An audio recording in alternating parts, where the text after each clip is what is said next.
Good evening, everyone. Welcome to the Public Opinion Court, where the truth ain't reality, but opinions are.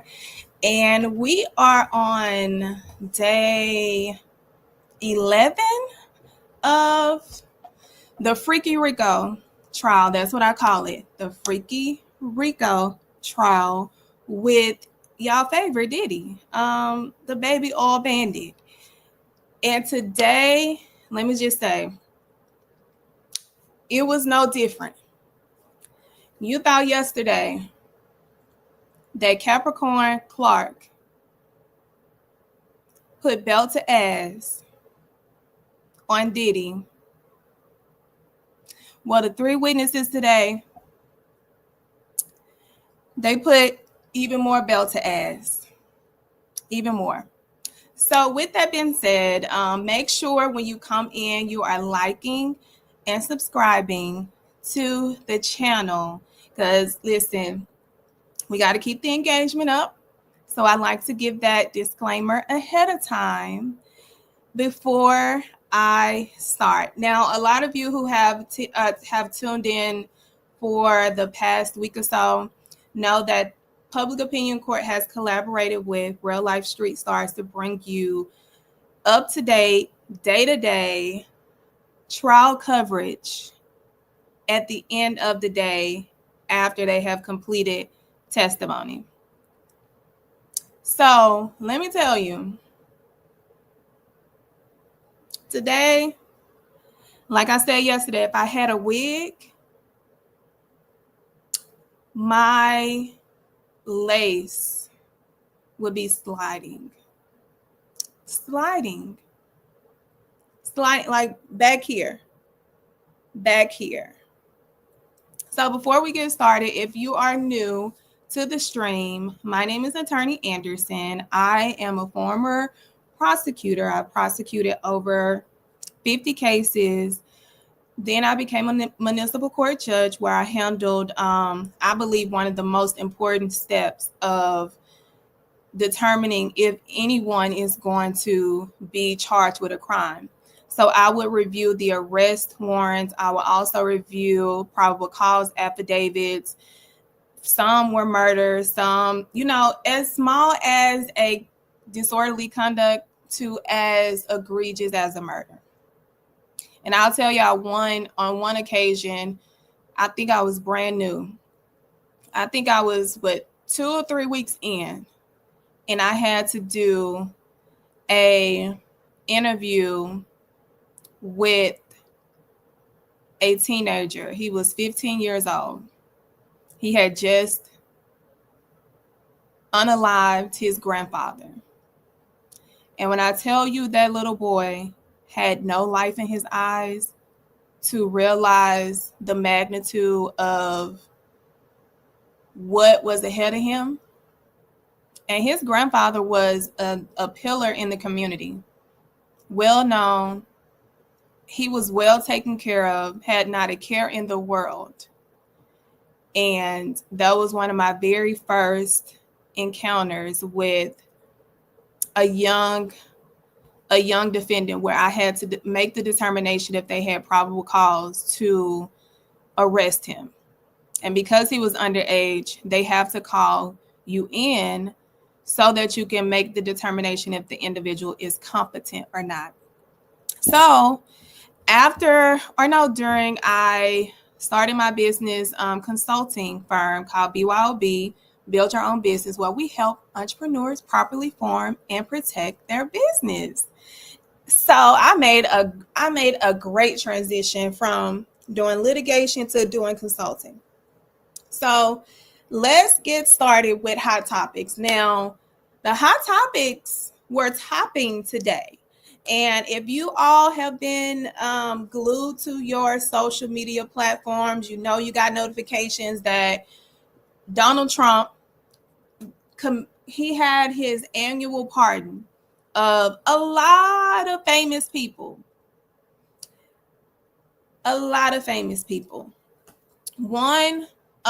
In my opinion, one of the most important pardons was Larry Hoover. Not pardon, he commuted his federal sentence. That is the difference. Let me clarify that. Pardon and commuting are different. A pardon is when you basically say you don't have to worry about having those charges ever again. A commute is saying, yes, we understand that you pled guilty or you were found guilty, but we're going to commute your sentence, which means that if you have no pending charges within any other jurisdiction, hold on, let me go back. What did I do? If you have no other charges with any other jurisdiction, you are going home. It doesn't erase your criminal history. It doesn't erase the conviction. They simply said, we feel that you are rehabilitated. You have done the time, you have done the work, and we are saying it's time to go home. So that is what, hold on, what did it?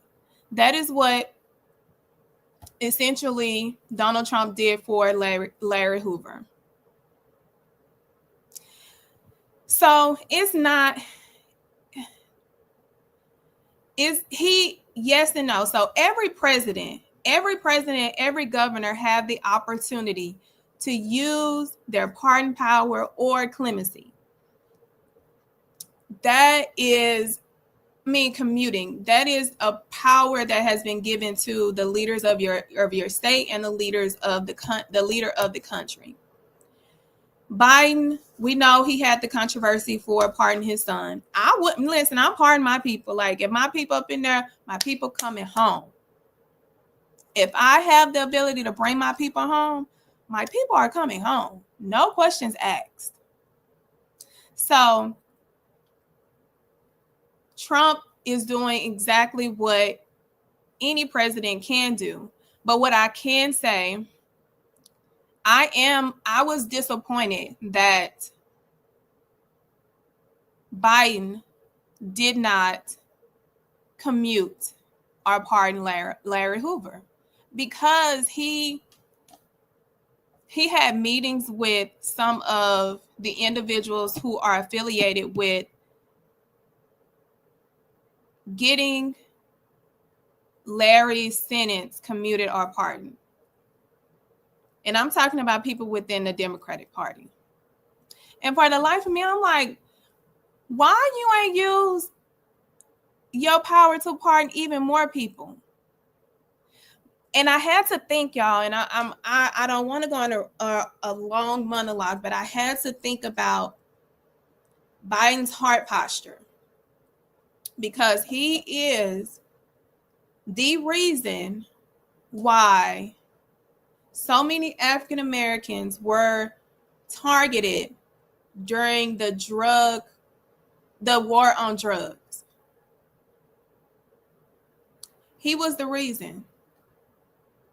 The fact that this man did not use his powers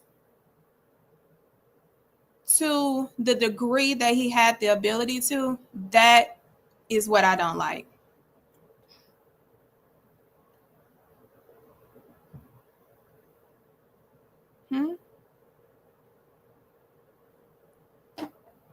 What happened?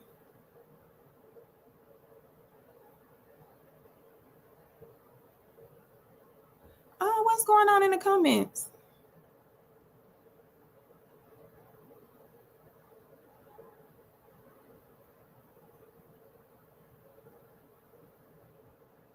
I don't know what's going on in the comments. Somebody said somebody's name is misspelled.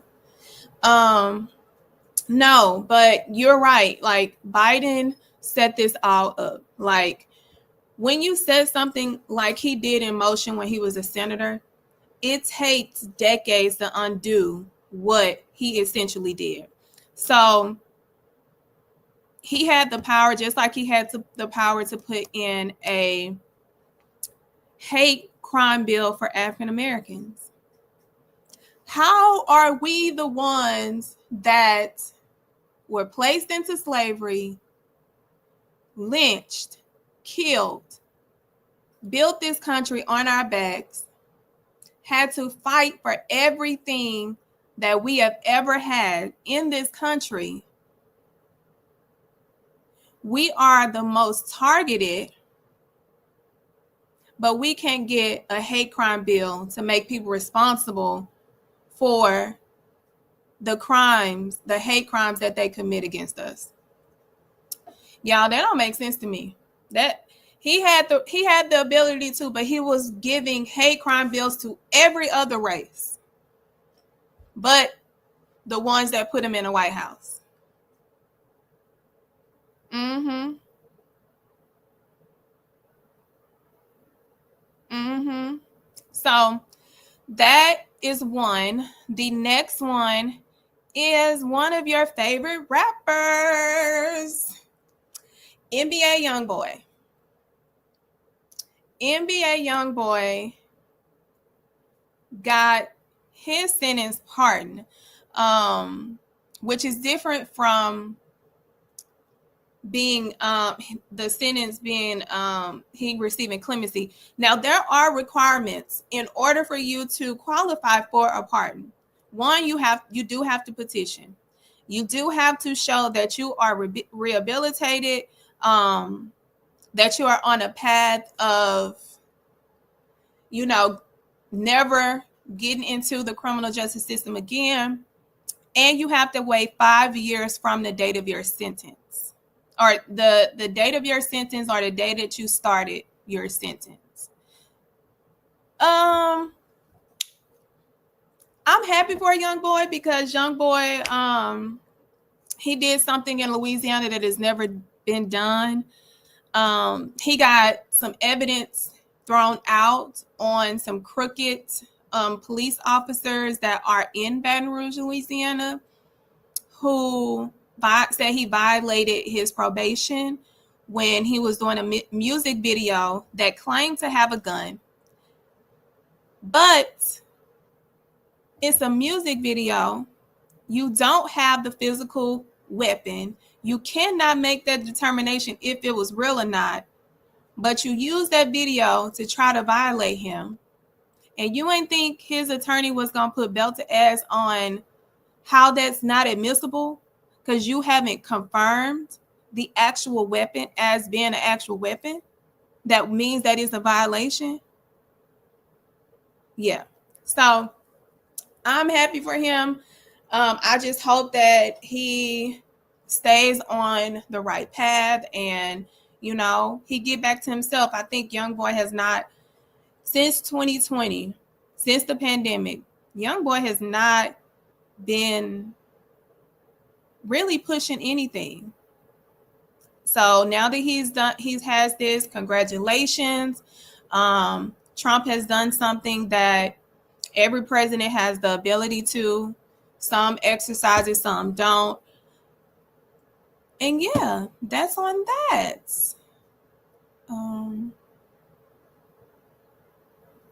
I don't know what he's talking about.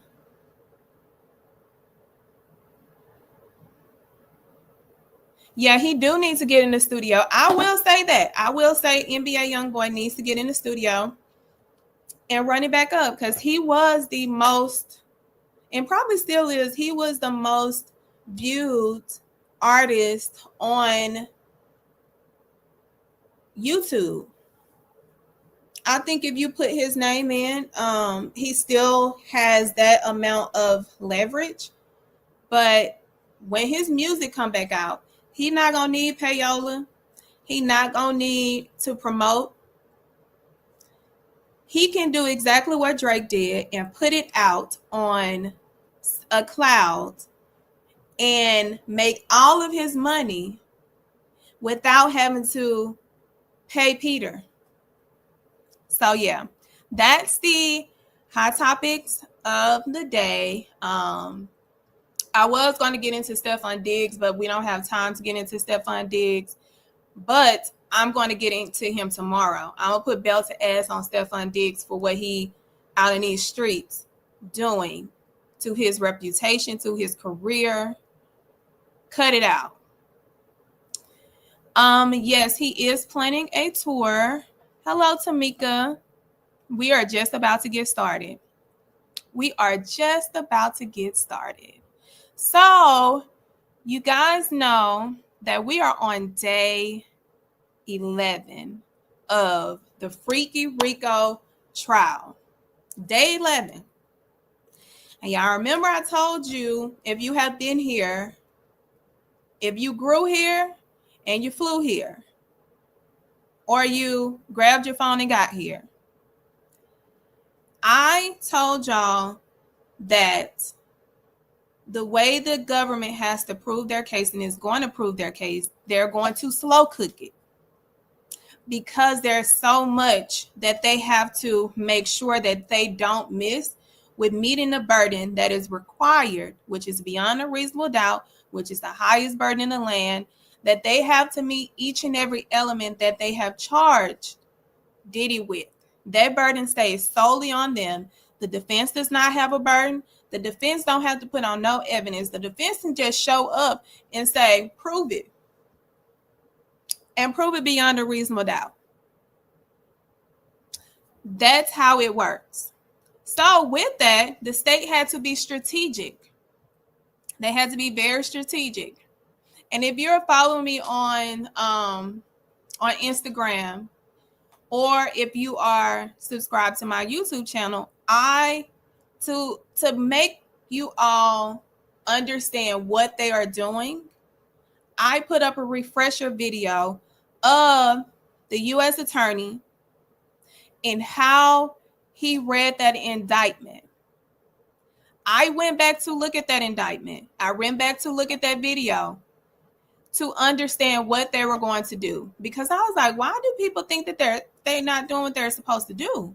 So I went back and watched that video, and that video has laid out everything that is happening right now. They made it plain. Some people just didn't pay attention.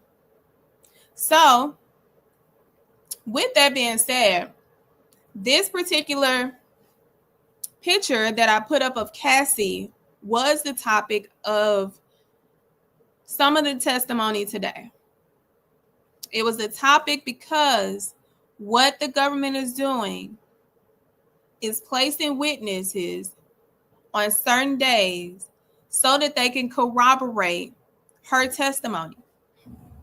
So if Cassie is the main witness, that means that she is the foundation. If she is the foundation, that means that their foundation that they lay has to be so solid that when they start building a house, all they got to do is like brick by brick, put the doors in, put the plaster in, put the electricity in, put the furniture in, paint the walls, put the essential accents to it, the faucets. That's all they would have to do. So think of it as building a house, and Cassie is the foundation. Everybody else is a key, essential step to building that house. And when they get done building that house, what they're going to do is they're going to give the title and the paperwork to the to the jury. And they're going to tell the jury, here is everything that we have proven. And we believe we've done it beyond a reasonable doubt. Now we need you to go to the back, take these papers, review what you need to review, and return a verdict of guilty. That's exactly what they are doing as we speak. When I tell you they put belt to ass on the defense again today, and the defense is not showing up. I do not understand what the defense is doing. The defense, I feel like, is just collecting a check at this point.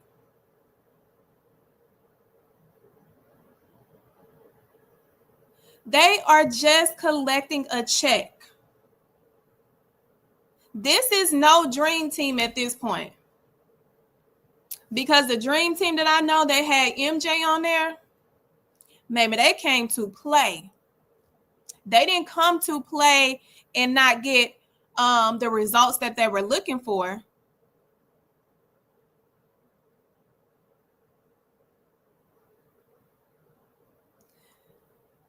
Irish Twin, tell me where do you think the defense is putting up a fight? And I'll tell you where they're not.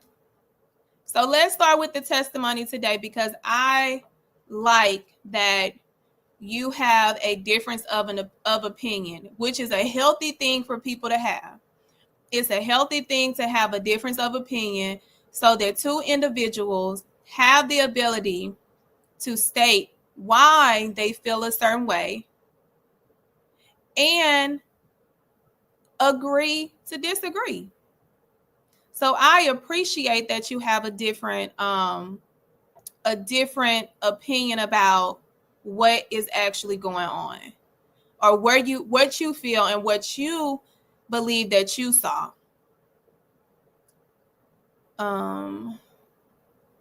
Okay, let's bring the document up, because we're going to start with Officer Christopher.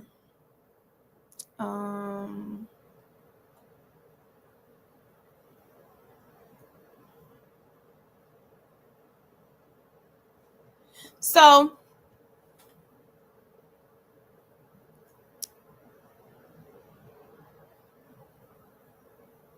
Diddy list and Epstein list.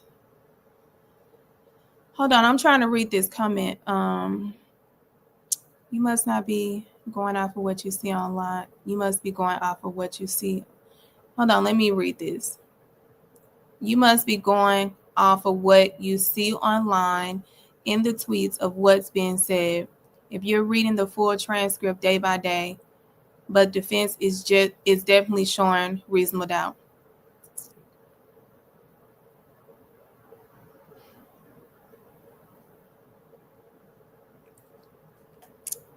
Miss Black and Brown, let me address this really quick.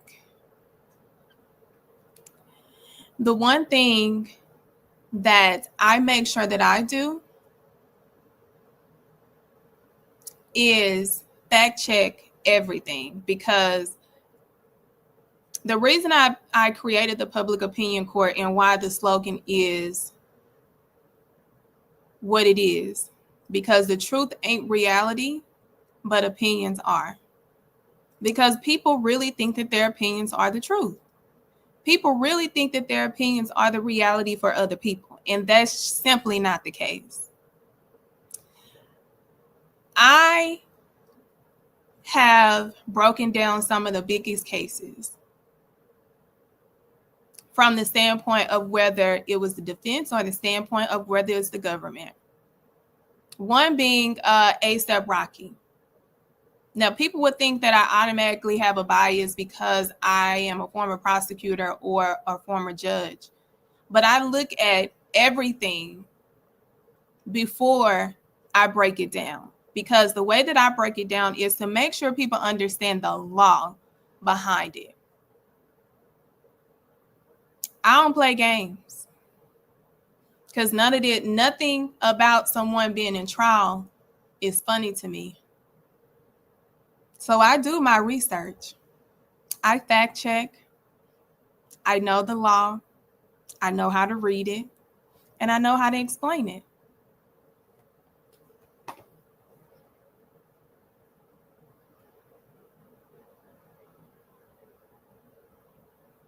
So now that we can get back to the case, where I see one more comment that I need to put up. RICO has not been proven, only DV and maybe trafficking. Maybe, but the defense has did a good job with all of the key witnesses. I'm so glad that you feel that way. I'm kind of curious to know if you have been watching my live since I've started, because just yesterday I put up a chart because unlike what Black and Brown believes that I'm doing, I put up a chart because the one thing that I do is I track everybody's testimony, and I have placed them in their rightful place regarding what elements or what counts have they been used for and proved by the government. If without a doubt, they have not only proven RICO, now they are flooding it. So I would recommend that you go back and watch all of the videos that I have filmed that has educated, and I have not come for clickbait or come for likes, for notoriety, but I come to educate. That's the reason why I put your comment up, is because that's not the reality. The reality is every witness so far has added to not only the RICO, but to sex trafficking and to transportation. If you don't understand how complex RICO is and how to break it down, you're going to believe that it's not happening. But I encourage you to go back and do your research.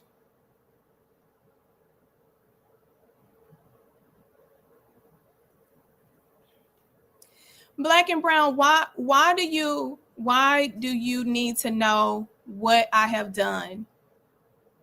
Because you haven't even sat and listened to anything that I have presented as of yet. You are making assumptions.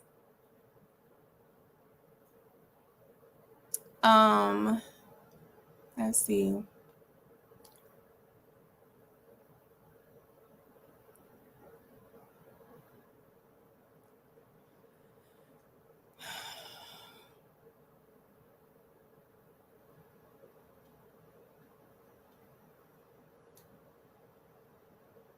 Many Diddy supporters don't understand RICO, and that is a fact. That is 100% a fact. So let's get into it. Let me go back, add this to the stage. So today, Officer Christopher testified.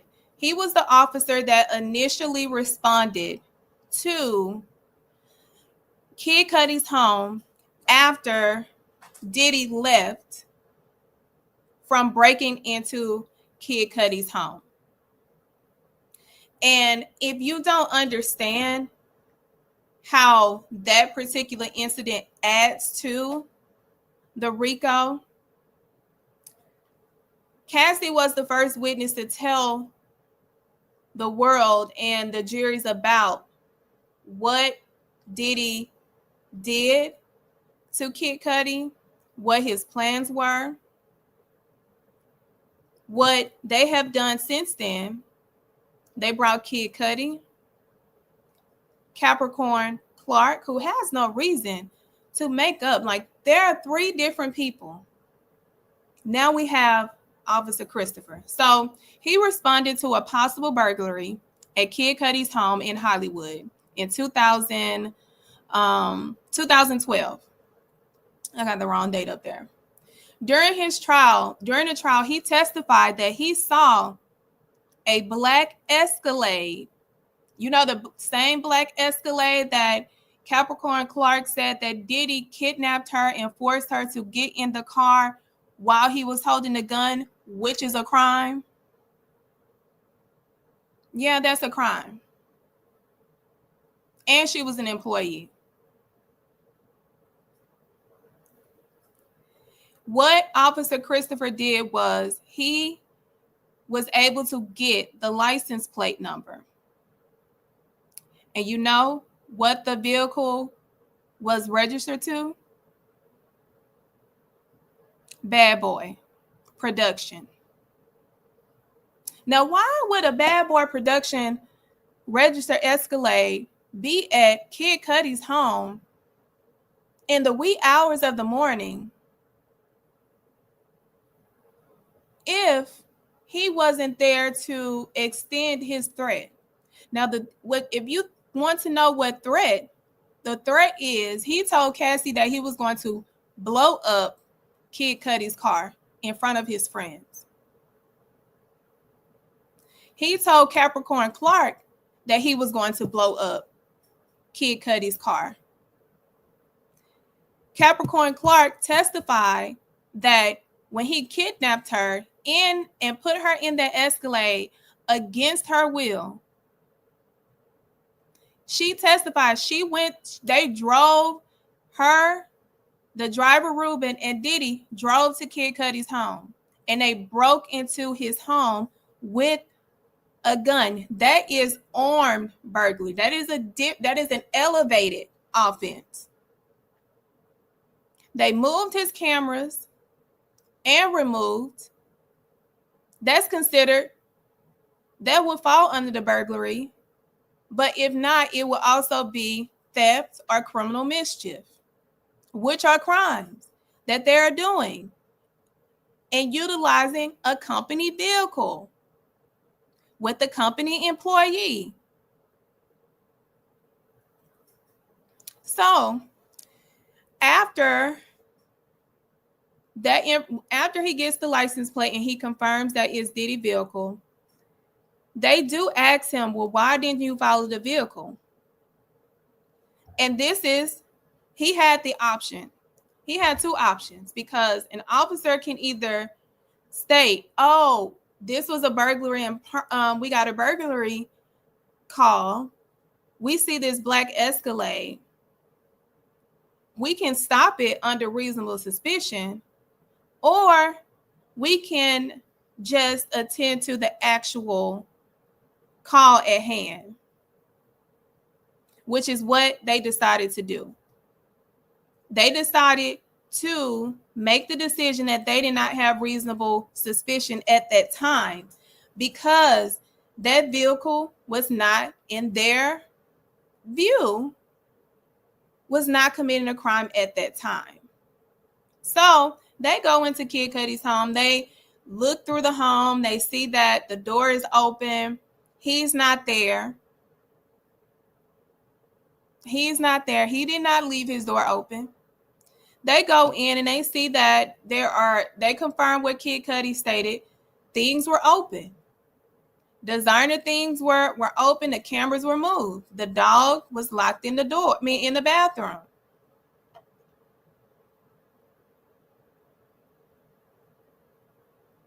So Kid Cudi returns home. They asked him, what was his demeanor? Even the defense asked him. He stated that Kid Cudi was tensed. He was out of place, but he never mentioned knowing or having the information regarding who was in his home. He did not give up the dope. He didn't give up the dope. So guess what? They only did a criminal trespass, because a criminal trespass is an offense when someone trespasses on your property. So that is how they got the offense report, and that's how they were able to use Officer Christopher for this particular incident, to confirm that he called the police. The police came, a report was done. They checked the license plate and found out it was Bad Boy Production.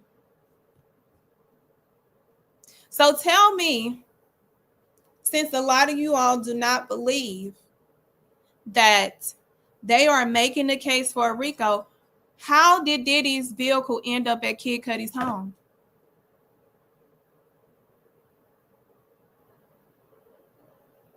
How did it end up at Kid Cudi's home?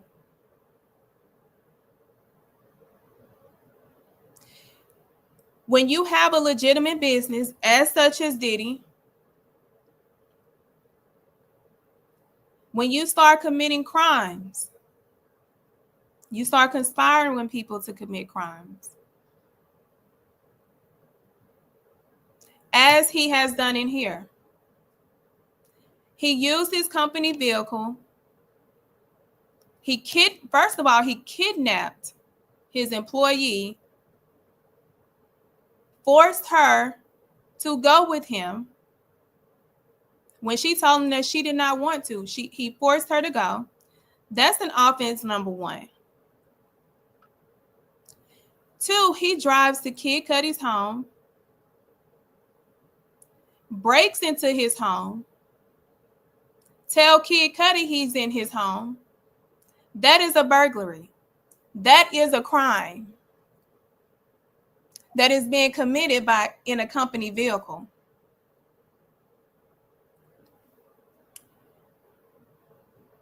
When he leaves, he forces Ms. Clark to call Cassie and tell Cassie, if you don't come to him, he's going to kill me.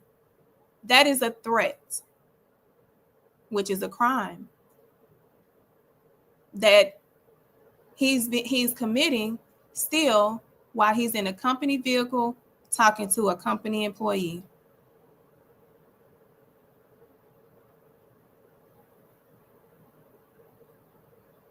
But y'all don't think that it don't qualify. It don't qualify. Y'all are right. It don't qualify. It don't qualify.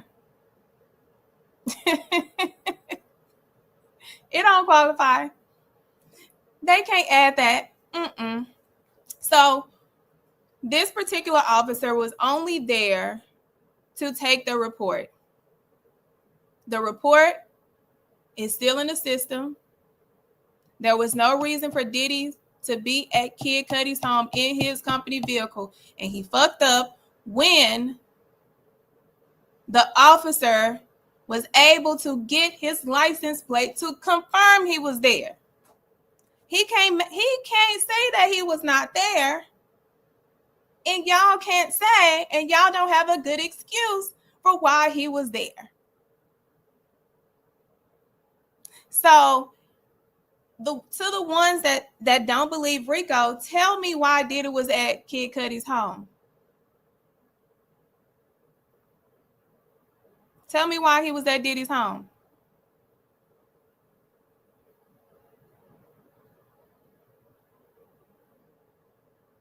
Tamika, no, not Tamika.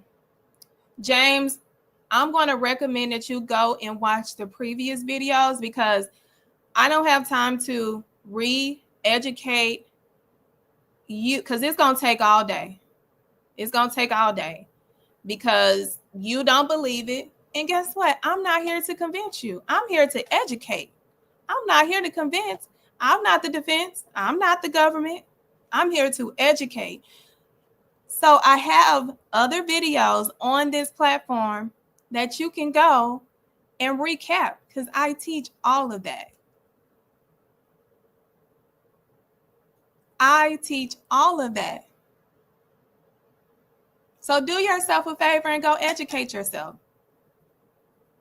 So after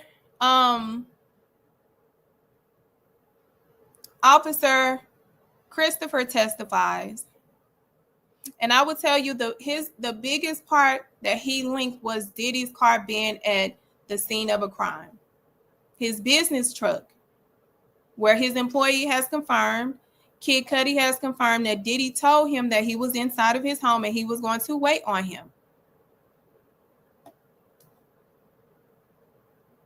So I identified 3 crimes: kidnapping, burglary, threat of someone's life, which is considered a terroristic threat. Those are 3 crimes that were committed inside of a company vehicle where an employee was. Now let's get to Officer Jimenez, who is the officer who handled how do I remove this? Let me go way back up. Way back up. Officer Jimenez is the officer who responded to the fire or the arson of Kid Cudi's vehicle. So what he testified to is that he responded on January 9th, 2012, where he came into contact with a car, a Porsche, that has suffered fire damage. So in his investigation, he identified the roof was cut through, and the cocktail that is normally used to start fires was found inside, the bottle was found inside of his vehicle. He knew right away what it was. He said it was no speculation. It was no doubt. I knew exactly what it was. He said because there was a strong smell of gasoline that indicated his experience and training what it was. He found a lighter, like a disposable lighter, on the ground. The type of bottle that was used for this cocktail that is known to be explosive was an old English beer bottle, which is customary. They use a beer bottle. And they had a designer silk scarf that was used as the wick, which is how you essentially start the fire. Start the cocktail for it to reach. The scarf is what the cocktail, how the cocktail is reached for the fire to start and explode. So what they did in their investigation, they were able to get a partial DNA profile. They were able to get fingerprint cards. And what a fingerprint card is when they lift up a possible fingerprint that they have discovered at a crime scene. What they do is they lift it, they put it on a print card, and they can move it into their database to see if they find a hit.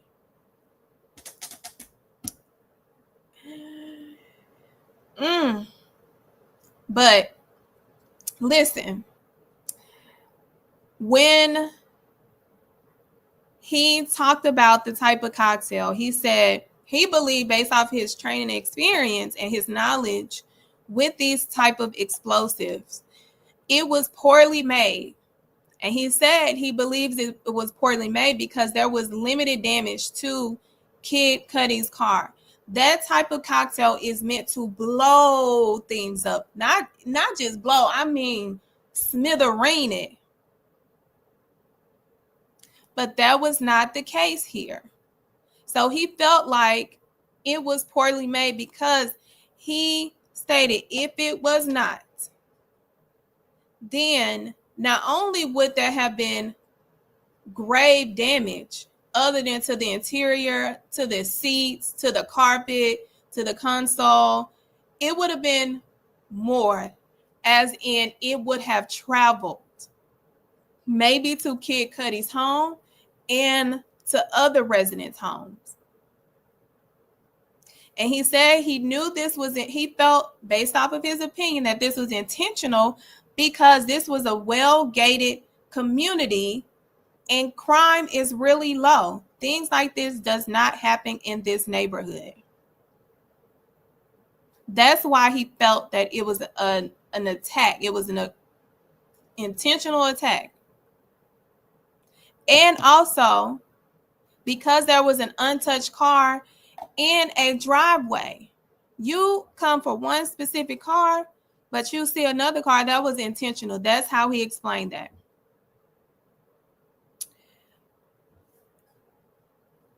When it got to the actual talking about the print card, let's see.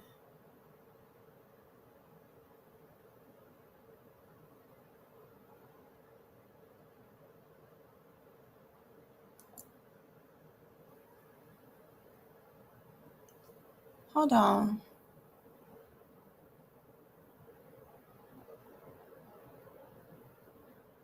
Oh, y'all a little spicy in the comments. Y'all real mad. I ain't seen this kind of energy in the comment section. Y'all real mad. So one of the issues, y'all, that came about is when the officers started talking about their print card. Because the one thing about print cards, y'all, and this is just from my experience, them print cards are not destroyed, especially when an open investigation. There was an assumption that could be very much valid, but it's no proof. Somebody at LAPD went in and destroyed that print card in 2012, not soon after the crime was committed. Oh, and I forgot to mention, Diddy actually committed 4 crimes because he threatened to, what did he told Clark that he was going to kill Kid Cudi if he decided to file a police report. He better not file a police report or he was going to get killed. That's another one.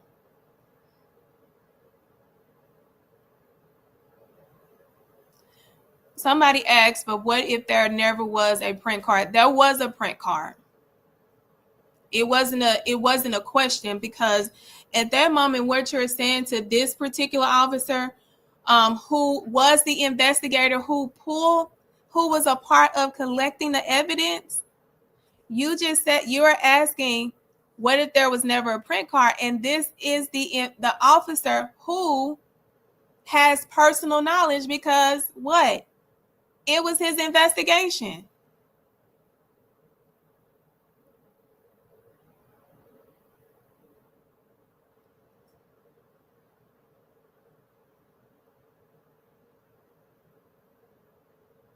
I'm confused.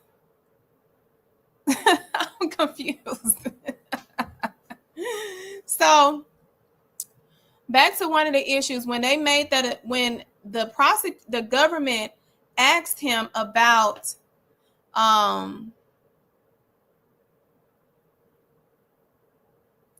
that's what they got into.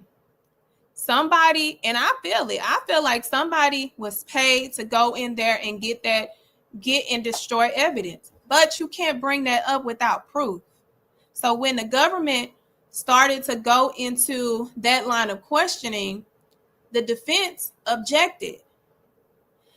They objected. The judge released everyone because they had to have a hearing outside of the presence of the jury. So when y'all are hearing, if you're paying attention to the trial like I am, and you have access to the live stream as well as transcripts and as well as everything else at your disposal, because you have access to individuals who are present at the actual trial, and also is the one that is in charge of the live stream that is being used by CNN, Fox, TMZ, all those things. So when you are hearing that information, when the judge excuses the jury, that means that they're having a hearing outside of the presence of the jury, because what is being said, if it invades the province of the jury, it can taint the jury. It can taint the jury. So with that, they had this hearing. The defense, prosecutorial misconduct. They committed prosecutorial misconduct. We want a mistrial, judge. That's how they act. That's how they act. They act like they get very animated when things like this happen. But they also have to, the defense has to do that to protect the record, because what if you have to file an appeal? So they have to make this type of objection. But here's the issue. What the government stated was they knew that the defense intended to ask about this particular event, whether it's directly or indirectly. So they were using their opportunity to ask on direct instead of depending on the defense, to where at that point, then they have the opportunity to redirect. So the judge asked these questions. The judge questioned the relevancy of the fingerprint card line of questioning. He wanted to know, like, government, why?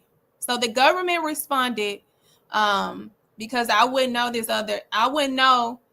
this information if I did not have access to all of the things to get this access, because this particular information was not put out on the blogs, FYI. So the government justified their inquiry by citing the defense repeated attacks on the investigation. They knew where they were going to go. So the judge sustained the objection, which, when a judge says overrule, that means that the person who objected needs to sit down, and the person who's been objected to can continue on with their question, because the judge did not find a violation of any sort. When a judge sustains an objection, that means that you cannot ask that question and the person on the witness stand cannot respond. And if they had, guess what? The judge has to go in and make a record to clear that particular line of questioning. And what they would normally say, let the record reflect that the question that the government asks is being stricken from the record, and I am telling the jury to disregard. I wouldn't know that if I did, have the experience and the knowledge, to know what that means.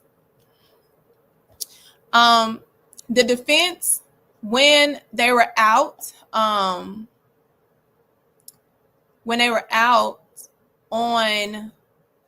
during the sidebar, the hearing, because they wanted to talk about a mistrial, the judge denied it.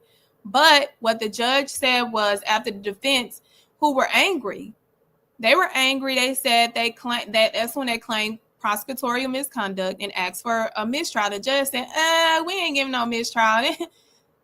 Go on about your business. But they have to ask for a mistrial because they have to protect the record for their client. Because if they need to appeal, the record has to be clear. That's why they asked for a mistrial, knowing that they wasn't going to get it. The judge ended up telling the jury to disregard. And like I said, this can either be a tactic that is needed by the defense, or is a tactic to break up the opposing side from having such an outstanding, not even performance, display of testimony at the hands of their witness.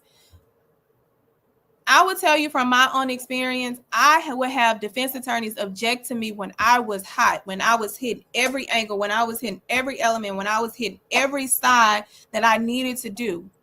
They would object because they are trying to break up that flow. Because when you are hot, and the government would do it too. If the defense is out there striking the match, striking, just putting belt to ass to your witness, the government would do the same thing. But in this case, I kind of felt like they did that because they were trying to break up a flow. Just my opinion.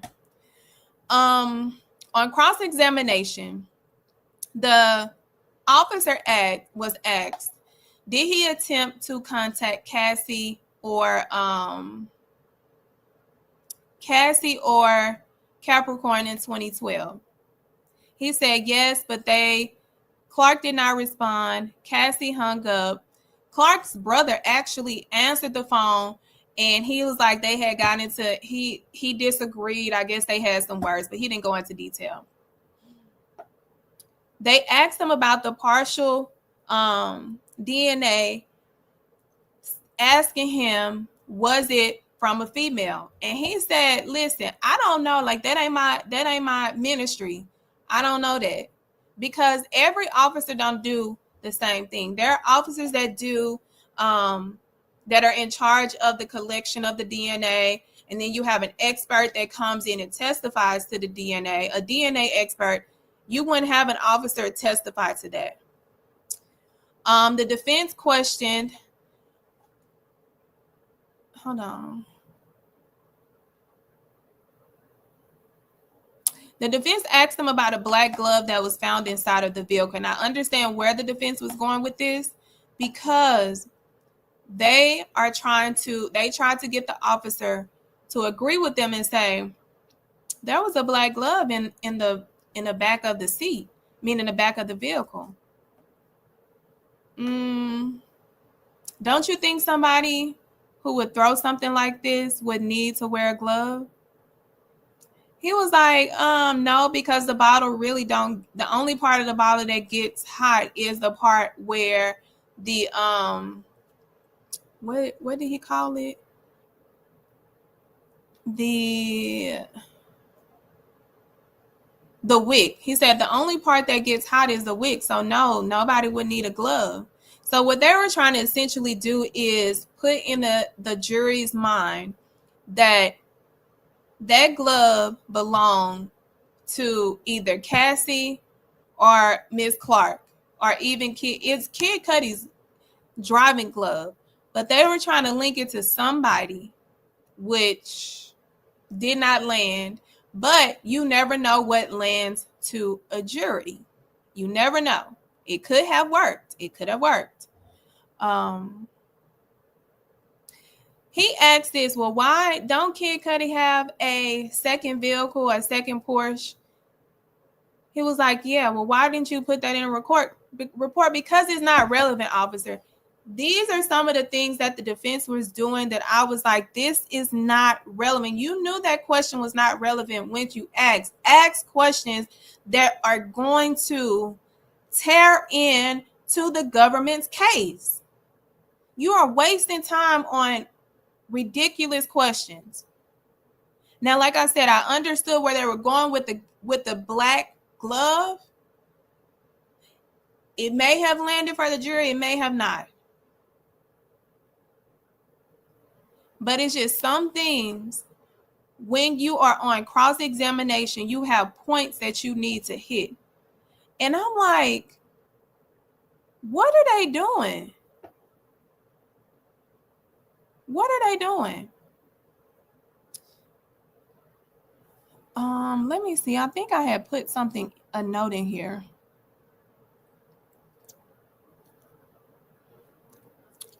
Oh, yeah.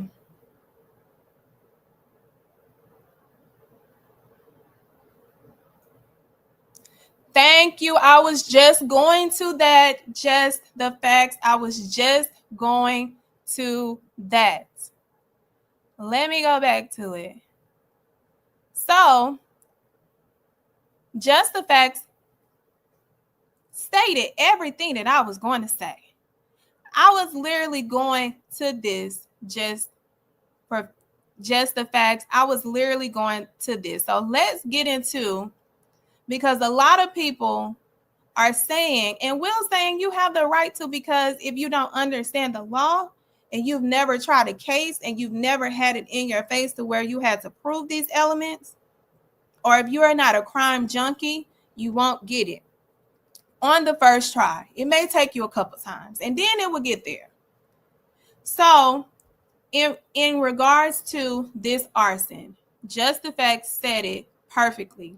Proven arson in court, especially in a RICO, involves a combination of physical evidence, expert testimony, witness statements, and circumstantial evidence. The government proved all the elements today, and they did. And let me add what I put. Under RICO, the government does not need Combs' DNA to directly on the car to establish the arson. Here is how they established it. With circumstantial evidence that can be confirmed, and they did confirm them with not only an expert, but Cassie and Capricorn and Kid Cudi. So Cassie claimed Diddy made the threat. If Diddy would have never made the threat that he was going to blow up that vehicle, it wouldn't land. They wouldn't have an identity of a possible suspect if he would have never made that threat. When his employee alleged in her testimony that he forcibly, which is kidnapping, took her to Kid Cudi's home and he broke into the home.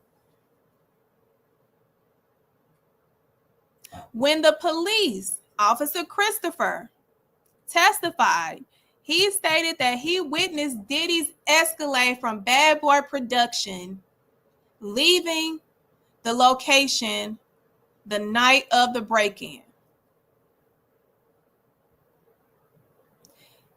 And then we have Kid Cudi's vehicle being blown up.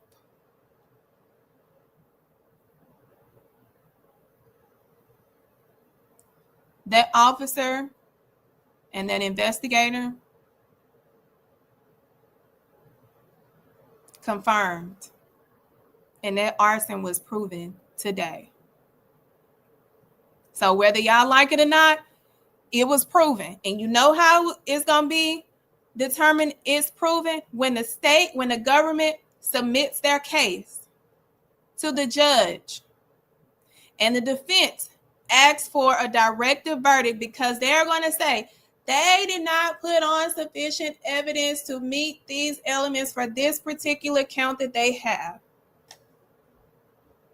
And when the judge says denied, you know what that means?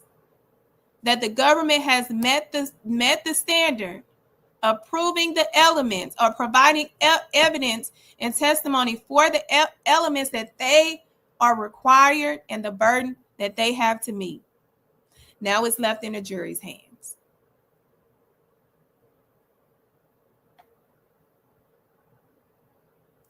Thank you. Thank you. You said it, Star. You said it. This is what I've been saying all this for the last 2 days. You said it. I didn't. Because if I said, then I'm going to get attacked. But you said it, so it's on you. Maybe Diddy's lawyers know to waste time because they can't win this case. I'm going to tell you, I ain't going to hold them. Get your money. Get your money. Get your money.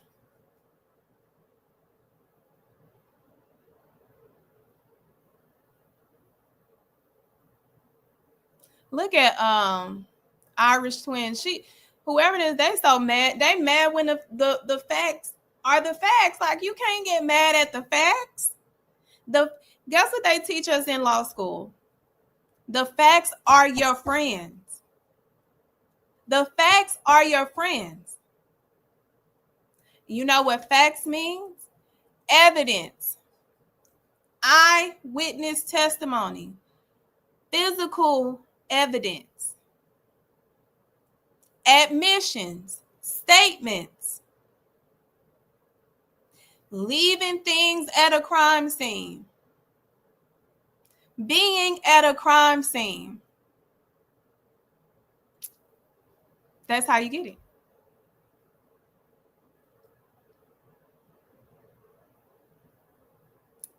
And I will put this up again. Arson has been proven.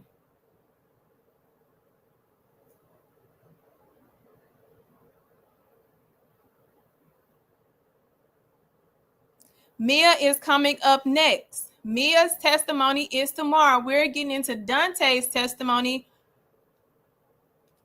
Let's see if we're getting into Dante's right now. We're getting into Dante's testimony. Just the facts, just said something important again. Diddy should be shook, given the prosecutors being cutting witnesses. When I say cutting witnesses, this trial was supposed to last for 2 months. And I said this to a colleague today. And this is something that I used to do. You are supposed to make sure you have all of the witnesses necessary and some. Because guess what? Witnesses fumble. And you never know what a witness is going to say. So you have to be very strategic. But when that case starts, and you start lining it up, and you start looking, you like, oh, I don't need this. Oh, shit, I don't need this, because you have to also maintain the judicial economy, and you do not want to overflood your jury and have them having to think so much. That right there, when a government starts cutting witnesses on a case of this magnitude, the defense needs to be concerned. They need to be concerned. This is not a win. This is a concern.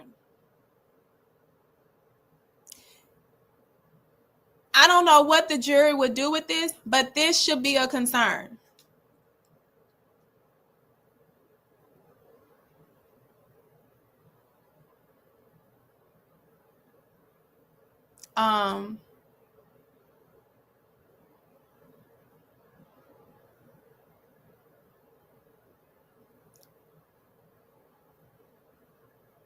Okay, so now we're going to, I think he was the star. He was the star today, y'all. I don't care what, I ain't even gonna hold you. I loved Dante on the stand. He was giving us facts. He was giving us comedy. He was giving us confidence. He was giving us my friend's keeper.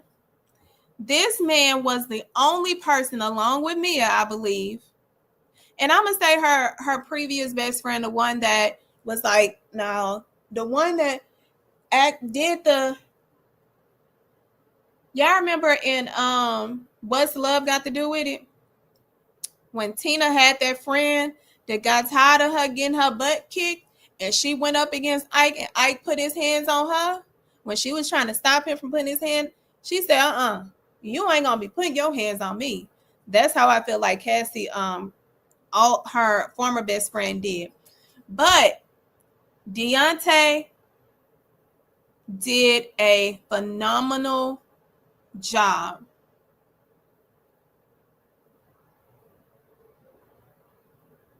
Phenomenal job. Cleared today. He clocked it. If y'all thought Capricorn clocked it, Dante clocked it. Dante came in. He's the former stylist of Cassie from 2008 to 2010. 2008 to 2018. He was also Diddy stylist, but mainly Cassie. And they became friends. And he saw everything. That man protected Cassie as much as he could. He's the type of friend that you want to have around you. Baby, he got on that stand and said, oh, you ain't want to testify. You didn't want to come here. He said, I sure did not. They asked him to identify a picture of himself. This man said, yeah, that's me. And I look good. I said, oh, I'm going to enjoy this testimony. He about to give us serious and funny. Because at one point, the defense attorney asked about his jacket. And he was like, I don't think you can fit it. I was like, I like Deontay. I like Deontay. But let's get into the seriousness of his testimony. Deontay Nash met Cassie and became a celebrity stylist of her and Diddy. Y'all want to know how he became a stylist for them? Craigslist.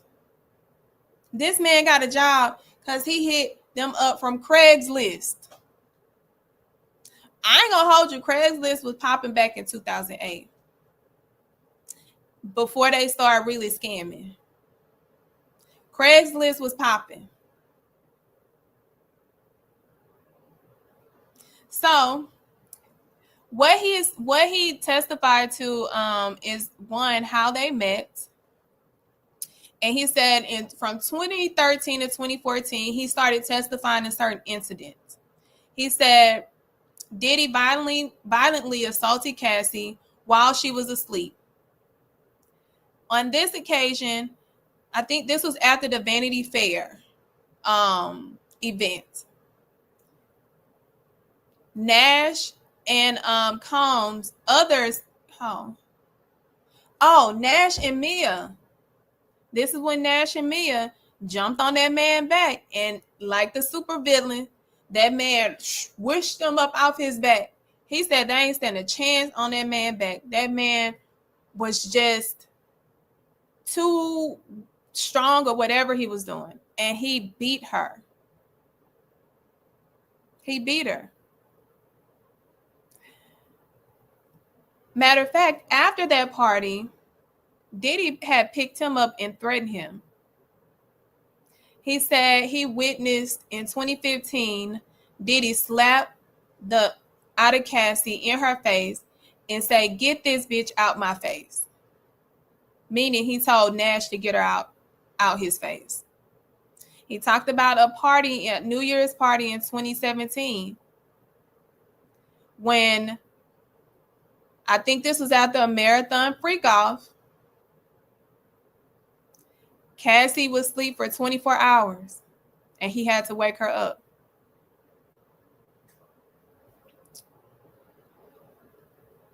That's just an overview of the timeline.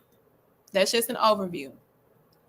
So let's get into the behavior. He said in his testimony, Diddy frequently berated Cassie, calling her derogatory names, slut, bitches, hoes, all of them things.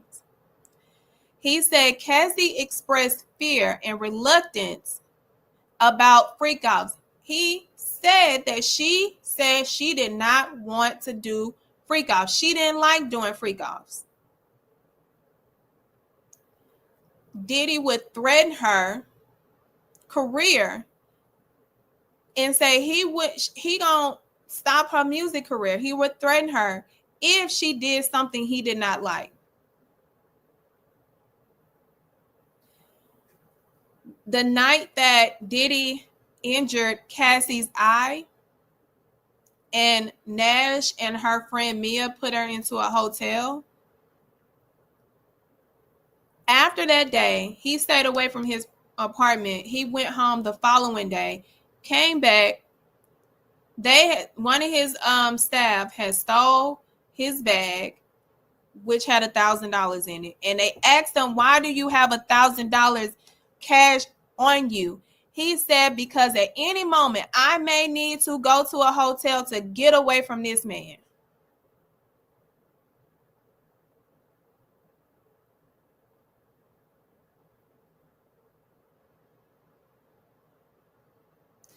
He said, "I kept $1,000 just in case I had to get away from this man and go get a hotel and not have it be in my name."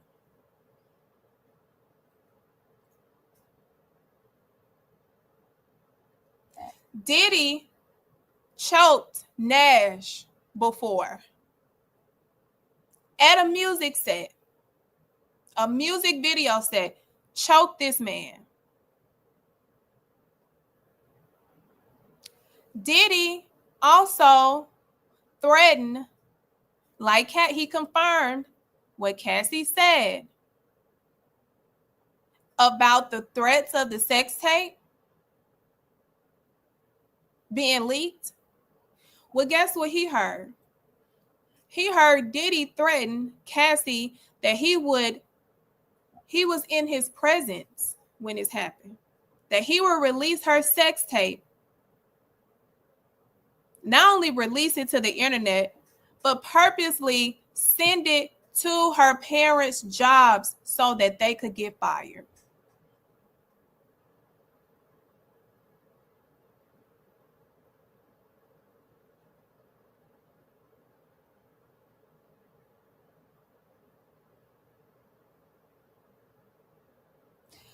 Threaten to release her, that is a crime. Where is she at? Irish twins. Do you know that is a crime to threaten to release someone's sex tape?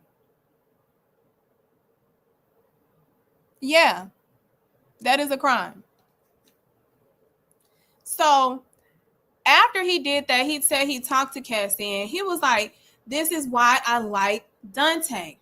He said, he was like, girl, because he ain't know nothing about these sex tapes. He ain't know nothing. So in true friend form, he said, girl, what you worried for? He on them sex tapes too. So you mean to tell me he gonna be releasing some so he can be seen? Cassie was like, no, it's just me and the other person. He was recording, so it's not going to harm him.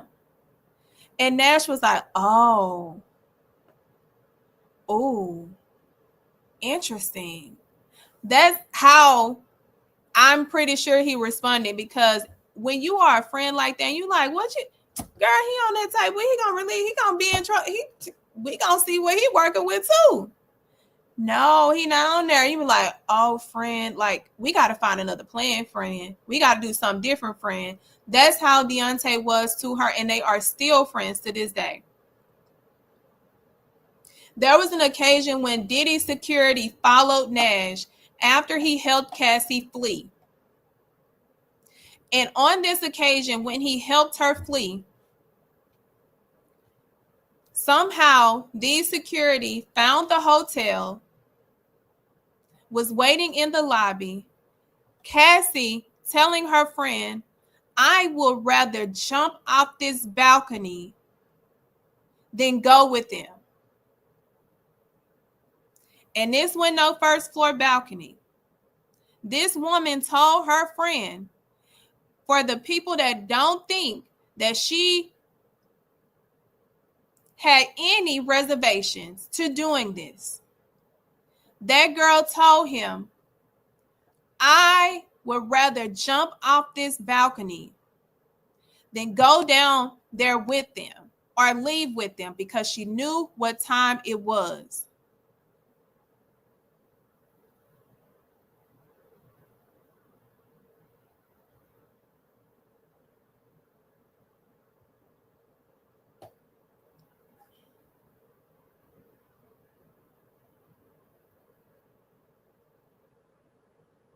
Hold on.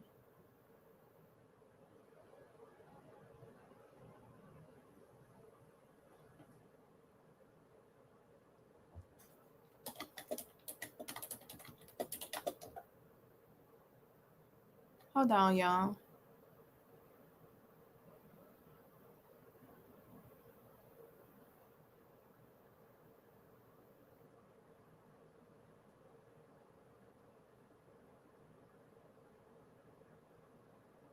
So after she wanted to kill herself, he told her, he testified that when Diddy threatened to release those sex tapes, Cassie was hysterical. Cassie became a shell of herself. Cassie would not leave her house. Diddy would not allow her to go outside. There was an occasion where they went to this gay club. Diddy found out. Diddy called Nash and threatened him.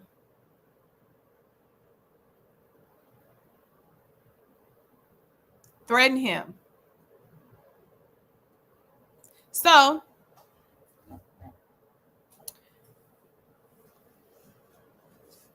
let's talk about some of the things that came from his testimony that corroborates other witnesses.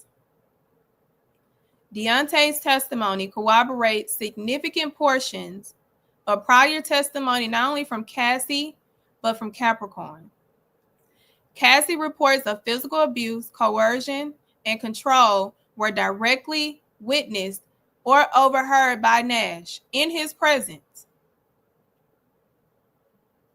Capricorn Clark's statements regarding control, retaliation, and surveillance were supported by Nash's testimony.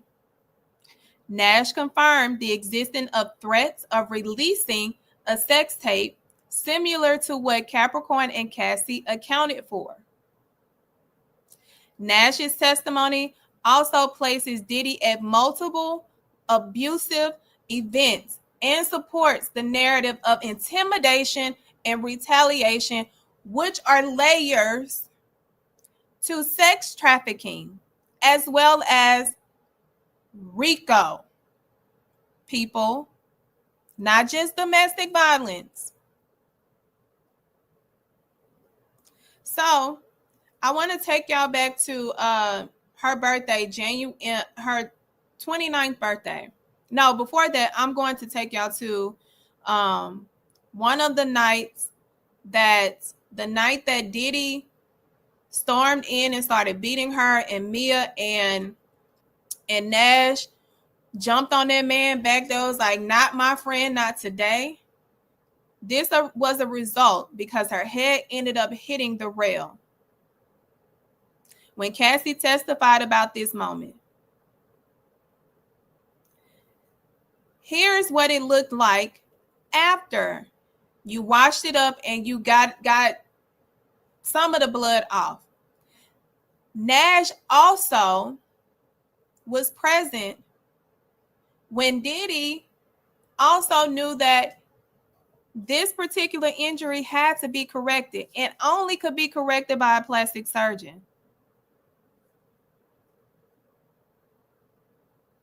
So he confirmed that and corroborated that too. And guess how the plastic surgeon was paid for? I would take a guess.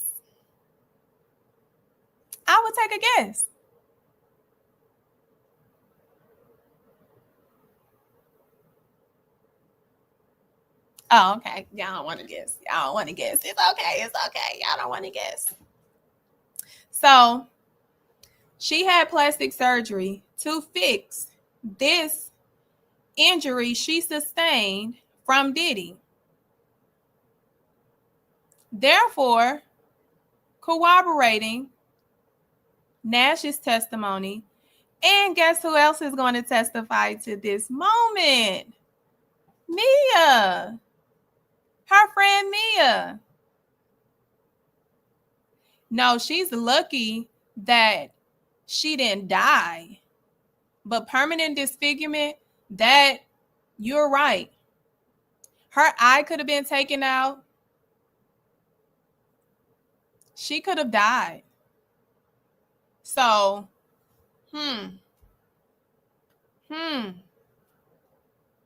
So, her 29th birthday, and this is how we're going to end tonight. Her 29th birthday. If y'all have been here, so some of my loyal people that have been engaging for this trial on the nightcaps, I told y'all about an incident or an event that I went to August 26th. That's the day of Cassie's birthday. That was her 29th birthday. I was sitting down at a table in Vegas because we were there for Mayweather's open spar media event, the only time that he's ever allowed the media to come in. I'm sitting down with a group of, executives from, other places. and people in the music industry, music and media. One of which is James Cruz. And when y'all get up here, I want y'all to go research James Cruz, because James Cruz was also mentioned by Cassie as the individual when Diddy was beating the hell out of her in a hotel room. And the only reason he stopped was because D-Rock and James Cruz walked in. Well, James Cruz was sitting at that table with me. James Cruz was on a call and he looked like he was flustered. Like he looked like it was so much going on. He gets back to the table. Now, this man don't know me from a can of paint. I don't know him from a can of paint. And he immediately starts saying, Diddy done fucked up. Diddy has fucked up with like, we got to fix this shit. Diddy has fucked up.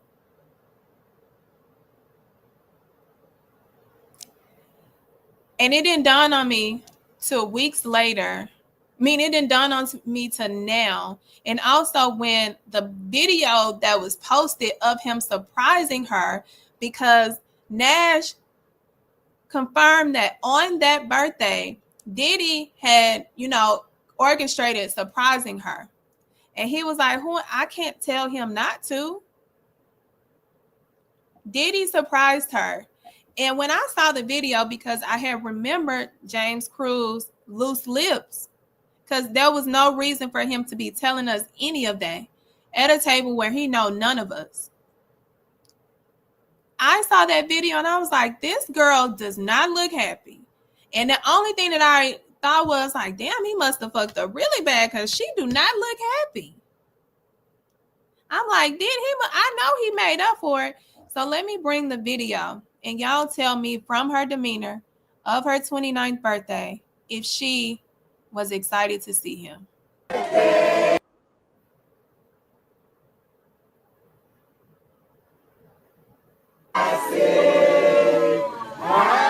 birthday.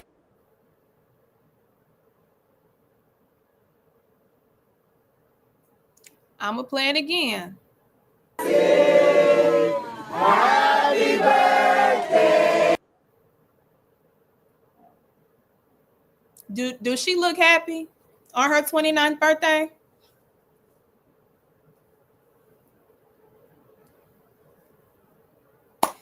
Listen, if you are here, please make sure you are getting these likes up. Get the likes up. It's so easy. It's so easy.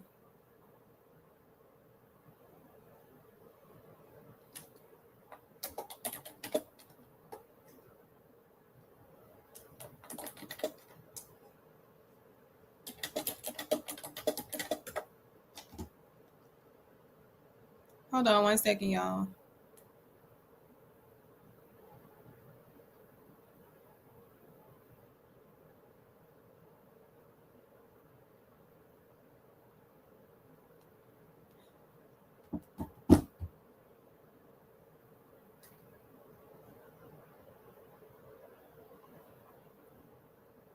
Hold on one second, y'all.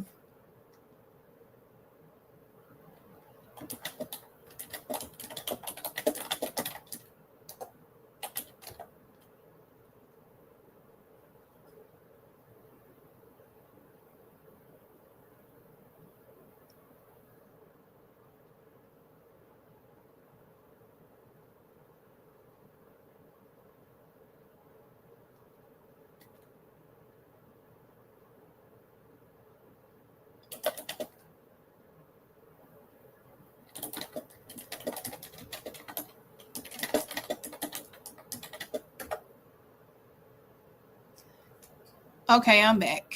I am back.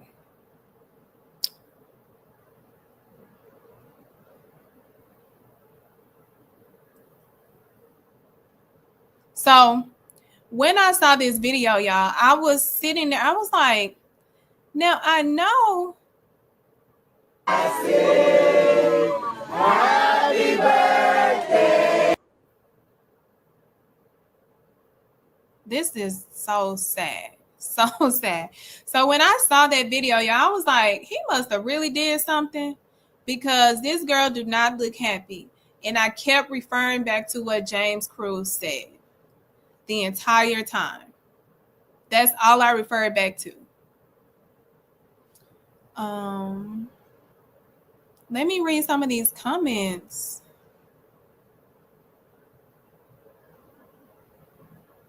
Hold on, let me remove the video from the stage. Yes, she does look fed. She looked fed up. She looked scared. Scared indeed. Mm-hmm.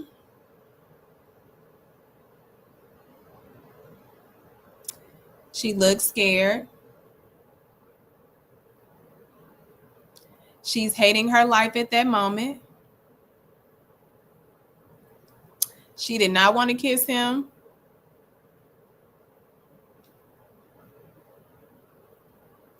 Let me look at some of the comments.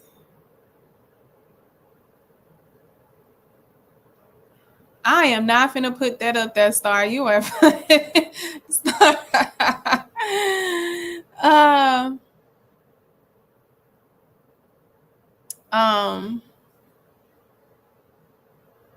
Yes, this is the birthday. This is the birthday. This is the birthday.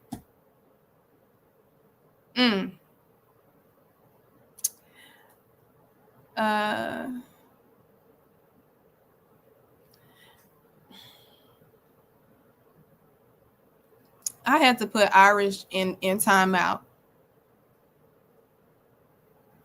Hold on. I did the wrong thing. I thought I was putting her in time. Listen, I'm going to have to figure that out. Because I thought she was going in timeout. Girl, Irish, I'm sorry. I didn't try to do that. She looked as though her skin was crawling from him touching her. Yes. Yes. But again, this is what Deontay stated was the 29th birthday where he surprised her. He was not supposed to be there. Cassie was with her family, with her friends. He showed up, baby girl. Baby girl. And this is the night where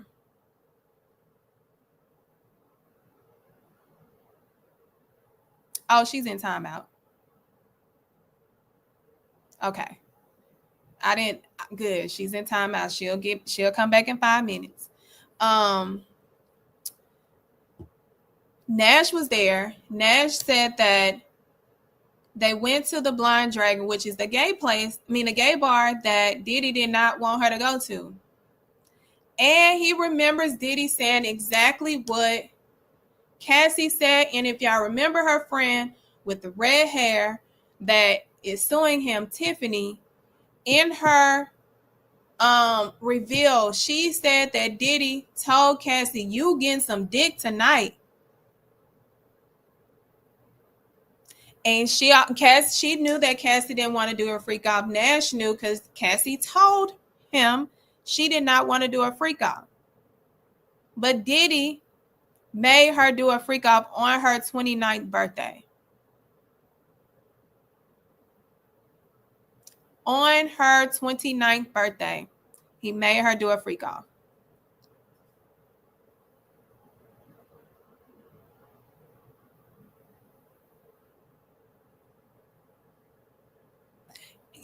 Listen, Ivan, I agree. But sometimes you got to put some people in timeout so they can collect themselves. Collect. That's what we do. We let them collect and come back. Collect and come back. So that was his testimony. I'm going to go over how is that relevant. His testimony is relevant because it established the following patterns. I can't even talk. Let me drink some. It establishes the following elements. It established a pattern of racketeering activity through physical assault, coercion, intimidation, threats, including use of employees to assist in X. And if we forgot what employees, you got KK, because let me tell you something, KK better get her ass in that court and testify to why in the did she sit back and allow all of this. And she would call Cassie and tell Cassie, oh, he calmed down, come back. Girl, F you from every end. From every end. If KK don't testify, they coming after her. If she don't testify, she is getting in trouble.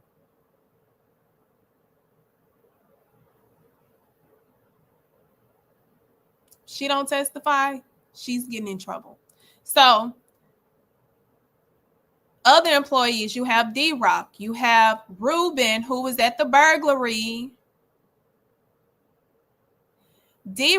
Polly, who kidnapped Capricorn and held her for 5 days to do a damn lie detector test that was illegal. 5 days. 5. That's just some of the employees' acts that maybe y'all remember. The use of the enterprise for illegal purposes, like Diddy using bad boy personnel and resources to control, intimidate, and retaliate. See, this is what I do. I don't just get on here and just be talking on the side of my neck. I do my best to make sure that after the testimony, I try to tie it to any elements that may be relevant to the case of what they have to prove, so that y'all can have in the back of your mind like, oh, okay, now that makes sense. Yeah. Nash relevance also falls into witness tampering and obstruction. Nash accounts of being told not to call 911, being followed, being threatened, being assaulted, corroborates obstruction behavior. Sex trafficking and coercion. The reference of freak-offs and knowing, based off of Cassie telling him, I don't want to go do a freak-off. I will rather jump off the balcony. I don't want to do a freak-off on my birthday. I don't like doing freak-offs. I don't like doing this with other men.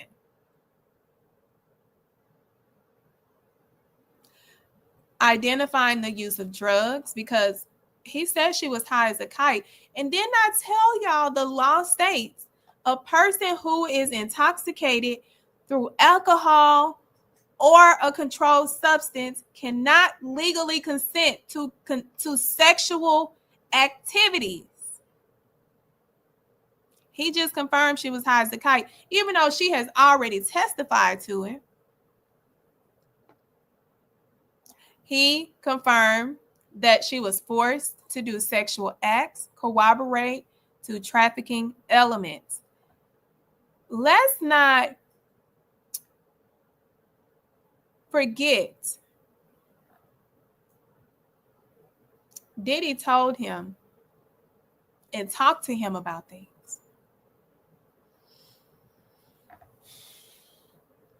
Baby girl, baby girl, baby girl.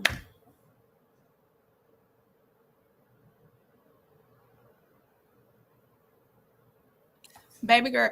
And let's talk about Gina, because baby Gina has been posting on the net. And let me tell you, if they subpoenaed you, they're gonna get you either with cooperation or non-cooperation. They're gonna come get you. They're gonna come get you. They're gonna come get you. Gonna come get you. They're gonna come get you. Mm, mm, mm, mm, mm, mm, mm, mm. They're gonna come get you. But tonight was strictly to break down day 11 of the testimony. Yesterday, I provided a chart.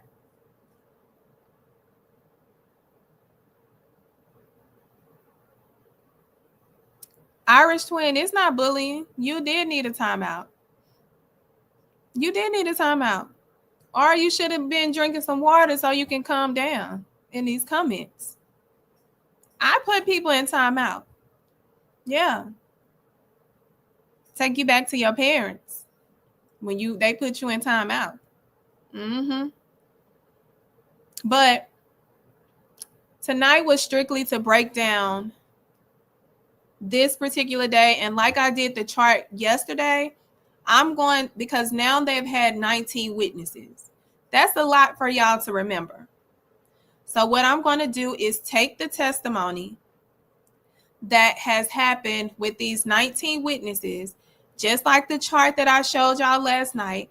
I'm going to integrate into a chart for these witnesses who have testified so far, so that, and I'm going to continue to add as we go. I will do the same thing for the defense if they put on witnesses or test me anybody, because the defense does not have to put on a case. The burden is on the government. Remember that. They have the highest burden.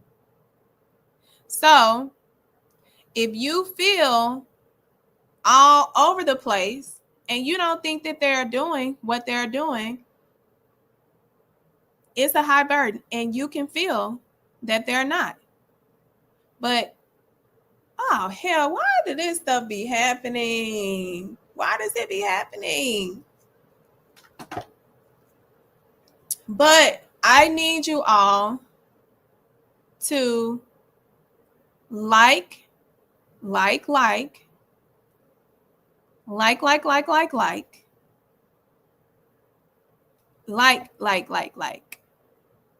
So before we get on out of here, do y'all have any questions?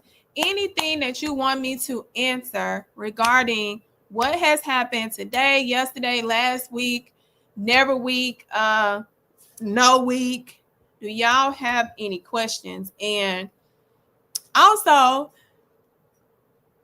do any of y'all ever want to come up onto the stage and discuss? Like, I'm open to bringing y'all up to the stage. I just don't want y'all to be scared, because I want y'all to come to the stage.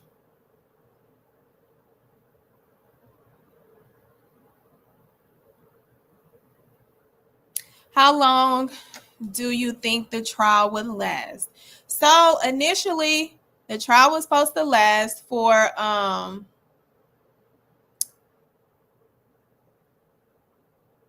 2 months, but the government has been slashing witnesses, which means that they feel like they are meeting the elements that they need to, so they're not going to call certain people.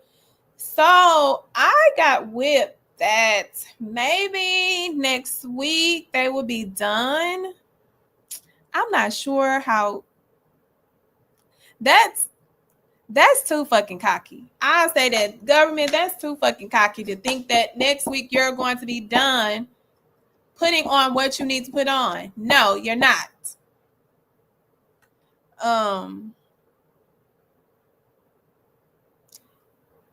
Can you give a quick recap? Sure. Oh, thank you, Princess. There is a playlist. There's a playlist, but it's only been 2 days. You got Capricorn. Capricorn was the only one yesterday because it was so long. But she did her big one. She confirmed everything. And what I'm going to do, probably by tomorrow or Friday, I'm going to establish a subscription to where y'all can go in and look and recap everything in black and white, because I do read transcripts and live feeds in the law. That way that y'all can go and get a quick overview. And I'm not talking about a drawn out document. It is straight to the point. Because I don't like reading. I get tired of reading. So I made sure y'all won't have to read.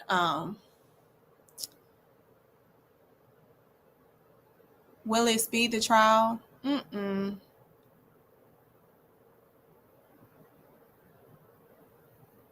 So before we end this live, make sure you are liking and subscribing.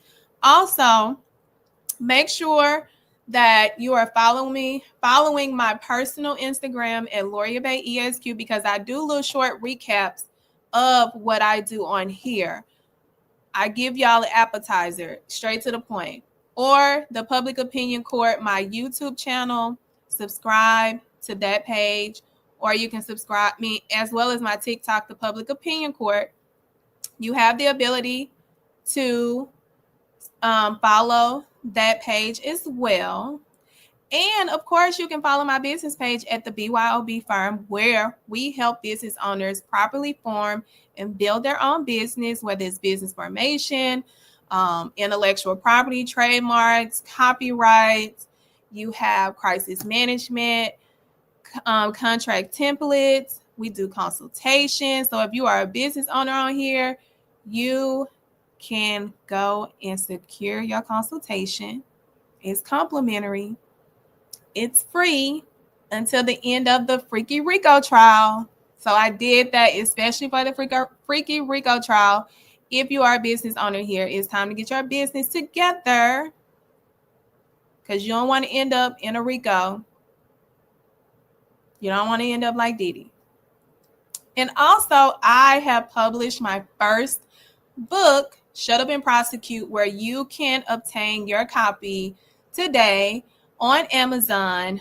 This is the first book that I've ever written. I never saw myself writing a book, but I wrote Shut Up and Prosecute based on my experience as a former prosecutor, a former fair prosecutor.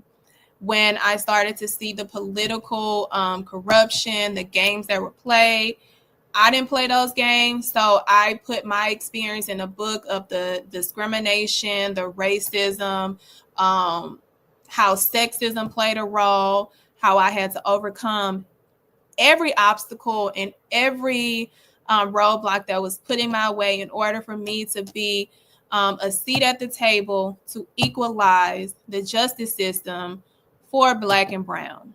So I wrote the book. It leaves nothing to the imagination. Names are being named. People have been called out. People are upset, and I just don't care. I am a proponent of criminal justice reform, and if I gotta call you out, I'm gonna do it.